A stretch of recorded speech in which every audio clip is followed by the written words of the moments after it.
Where does your money come from? Depending on where you are in life, you might say it's your parents, your job, maybe even your boss. Or maybe you say that because of your hard work, it comes from yourself. But let's look at things from God's perspective. God says that everything that's been given to you actually came because He orchestrated the circumstances to bring it into your life.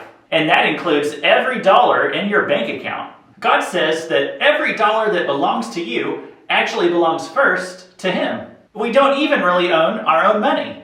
It's God's money, and we just steward it. To steward means to take care of it. And when we look at our finances that way, it suddenly becomes a lot easier to do something called tithing. To tithe is to give 10% of your money to God.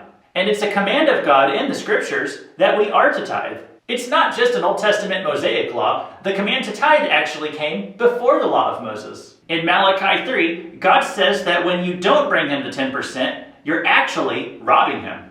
Malachi 3:8, will a man rob God? Yet you are robbing me. Yet you say, how have we robbed you?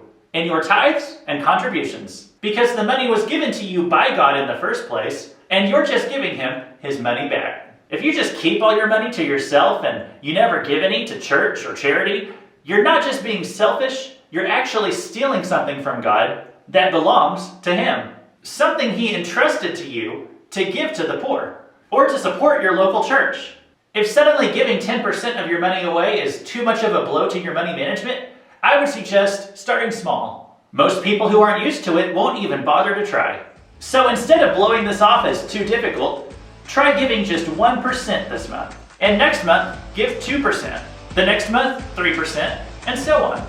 And in less than a year, you'll be faithfully following God's command. Remember, you're stewarding His money.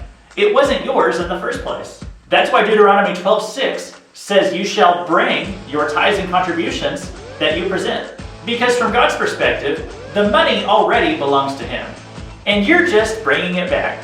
And if you don't do that, you're literally stealing from God. Don't steal from God. This has been Luke Taylor. Whatever you're doing today, look at it with an eternal perspective.